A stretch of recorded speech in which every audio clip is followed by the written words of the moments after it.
College ವಿದ್ಯಾರ್ಥಿಗಳು ದಿನ ಬೆಳಗಾದ್ರೆ ಎಲ್ಲಿಗೆ ಹೋಗ್ತಾರೆ ಅಂತ ಪ್ರಶ್ನೆಯನ್ನ ಕೇಳಿದ್ರೆ ಇನ್ನೆಲ್ಲಿಗೆ ಹೋಗ್ತಾರೆ ಕಾಲೇಜಿಗೆ ಅನ್ನೋ ಉತ್ತರ ಬರೋದು ಸಹಜ. ಆದರೆ ಕೋಲಾರ ಜಿಲ್ಲೆಯ ಮುಳಬಾಗಿಲಿನ ಸರ್ಕಾರಿ ಕಾಲೇಜೊಂದರ ವಿದ್ಯಾರ್ಥಿಗಳು ದಿನ ಬೆಳಗಾದ್ರೆ ರೇಷ್ಮೆಗೂಡು ಮಾರುಕಟ್ಟೆಗೆ ಹೋಗ್ತಾರೆ.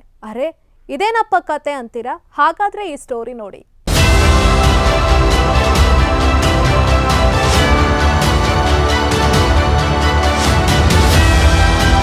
ಹೇಳೋಕೆ ಅದು ಸಚಿವರೊಬ್ಬರ ಸ್ವಕ್ಷೇತ್ರ. ಸಚಿವರ ಸ್ವಕ್ಷೇತ್ರ ಅಂದ್ರೆ ಕೇಳಬೇಕಾ? ಅಲ್ಲಿ ಎಲ್ಲ ರೀತಿಯ ವ್ಯವಸ್ಥೆಗಳು ಸರಿಯಾಗೇ ಇರ್ತವೆ ಅನ್ನೋದು ಸಾಮಾನ್ಯರ ಕಲ್ಪನೆ. ಆದರೆ ಇಲ್ಲಿ ಅದೆಲ್ಲ ಬರೀ ಉಲ್ಟ. ಮಳೆ ಬಂದ್ರೆ ಸೋರೋ ಮೇಲ್ಛಾವಣಿಗಳು, ಈಗ ಬೀಳುತ್ತೋ ಮತ್ತೆ ಬೀಳುತ್ತೋ ಅಂತ ಇರೋ ಗೋಡೆಗಳು, ಇದ್ಯಾವುದೋ ಪಾಳು ಬಿದ್ದ ಕಟ್ಟಡ ಇರಬೇಕು ಅಂತ ನೀವು ಅಂದ್ಕೊಂಡ್ರೆ ನಿಮ್ಮ ಊಹೆ ನಿಜಕ್ಕೂ ತಪ್ಪು. ಇದು ಯಾವುದೋ ಪಾಳು ಬಿದ್ದ ಕಟ್ಟಡವಲ್ಲ. ಕೋಲಾರ ಜಿಲ್ಲೆಯ ಮುಳಬಾಗಿಲು ನಗರದಲ್ಲಿರುವ ಸರ್ಕಾರಿ ಐಟಿಐ ಕಾಲೇಜು. ಹೌದು, ರೇಷ್ಮೆ ಮಾರಾಟ ಮಾಡುವ ಮಾರುಕಟ್ಟೆಯಲ್ಲಿ ಇಲ್ಲಿ ಕಳೆದ 10 ವರ್ಷಗಳಿಂದ ನಡೀತಾ ಇದೆ ಸರ್ಕಾರದ ಕೈಗಾರಿಕಾ ತರಬೇತಿ ಸಂಸ್ಥೆ. ಅಂದಹಾಗೆ ಇದು ಕೋಲಾರ ಜಿಲ್ಲಾ ಉಸ್ತುವಾರಿ ಸಚಿವ ಎಚ್ ನಾಗೇಶ್ ಅವರ ತವರು ಕ್ಷೇತ್ರದಲ್ಲಿನ ಸರ್ಕಾರಿ ಐಟಿಐ ಕಾಲೇಜಿನ ದುಸ್ಥಿತಿ. ಈ ಕಾಲೇಜನ್ನು ಆರಂಭಿಸಿ 10 ವರ್ಷಗಳು ಕಳೆದಿವೆ. ಆವತ್ತು ಸ್ಥಳೀಯ ಮಕ್ಕಳಿಗೆ ಅನುಕೂಲವಾಗುತ್ತೆ ಅನ್ನೋ ದೃಷ್ಟಿಯಲ್ಲಿ ಅಂದಿನ ಸಚಿವರಾಗಿದ್ದ ಆಲಂಗೂರು ಶ್ರೀನಿವಾಸ್ ಐಟಿಐ ಕಾಲೇಜನ್ನು ಮಂಜೂರು ಮಾಡಿಸಿದ್ರು. ತರಾತುರಿಯಲ್ಲಿ ಕಾಲೇಜು ಆರಂಭಿಸಲು ಜಾಗವಿಲ್ಲವೆಂದು ಮುಳಬಾಗಿಲು ತಾಲೂಕು ವ್ಯವಸಾಯ ಉತ್ಪನ್ನ ಮಾರುಕಟ್ಟೆ ಶೆಡ್ಗಳನ್ನು ಬಾಡಿಗೆ ಪಡೆದು ಅಲ್ಲಿ ಕಾಲೇಜನ್ನು ಪ್ರಾರಂಭಿಸಿದ್ರು. ಅದಕ್ಕೆ ತಕ್ಕಂತೆ ವಿದ್ಯಾರ್ಥಿಗಳು ಆಸಕ್ತಿಯಿಂದ ಕಾಲೇಜಿಗೆ ಬಂದು ದಾಖಲಾತಿ ಪಡೆದರು.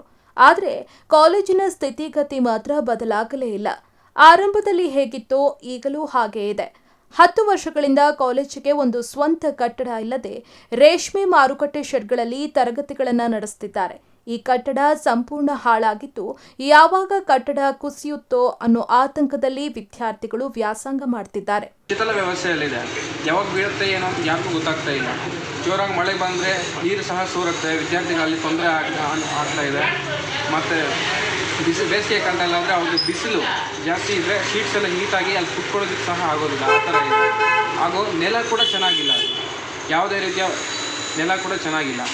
ಇನ್ನು ಈ ದುರಾವಸ್ಥೆಯಲ್ಲೇ ಈ ಐಟಿಐ ಕಾಲೇಜಿನಲ್ಲಿ ಪೀಟರ್, ಟರ್ನರ್, ಎಲೆಕ್ಟ್ರಿಕಲ್ ಸೇರಿದಂತೆ ಹಲವು ಟ್ರೇಡ್ನ ತರಬೇತಿ ನೀಡಲಾಗ್ತಾ ಇದೆ. ಪ್ರತಿ ವರ್ಷ ಉತ್ತಮ ದಾಖಲಾತಿ ಇದೆ, ಅತ್ಯುತ್ತಮ ಫಲಿತಾಂಶ ಕೂಡ ಬರ್ತಿದೆ. ಹೇಗಿದ್ರೂ ವಿದ್ಯಾರ್ಥಿಗಳಿಗೆ ಒಂದೇ ಒಂದು ಆತಂಕ, ಉತ್ತಮ ಮೂಲ ಸೌಕರ್ಯಗಳು ಇಲ್ಲ ಅನ್ನೋದು.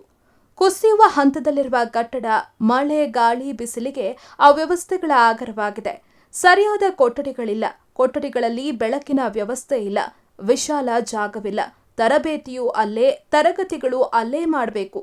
ಹೀಗೆ ಸಾಕಷ್ಟು ಕಿರಿಕಿರಿಗಳ ಮಧ್ಯೆ ಗ್ರಾಮೀಣ ಭಾಗದ ವಿದ್ಯಾರ್ಥಿಗಳು ತಮ್ಮ ಜೀವನಕ್ಕಾಗಿ ತಮ್ಮ ಜೀವವನ್ನೇ ಕೈಯಲ್ಲಿ ಹಿಡಿದು ಕಲಿಯುತ್ತಿದ್ದಾರೆ.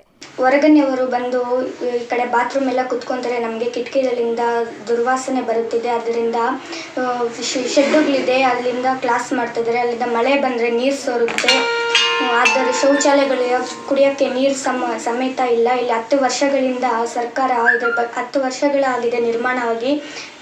ಅವತ್ತಿನಿಂದ ಈ ದಿನವರೆಗೂ ಯಾರು ಇದರ ಬಗ್ಗೆ ಗಮನವನ್ನು ಹರಿಸುತ್ತಾ ಇಲ್ಲ. ಇನ್ನು ಈ ಬಗ್ಗೆ ಜಿಲ್ಲಾ ಉಸ್ತುವಾರಿ ಸಚಿವರಾದ ನಾಗೇಶ್ ಅವರನ್ನ ಕೇಳಿದ್ರೆ ಜಾಗ ಹುಡುಕ್ತಾ ಇರೋದಾಗಿ ಹೇಳ್ತಾರೆ. ಆದರೆ 10 ವರ್ಷಗಳಲ್ಲಿ ಆಗದ ಕೆಲಸಕ್ಕೆ ಇನ್ನೆಷ್ಟು ವರ್ಷ ಬೇಕು ಅನ್ನೋದು ವಿದ್ಯಾರ್ಥಿಗಳ ಪ್ರಶ್ನೆ.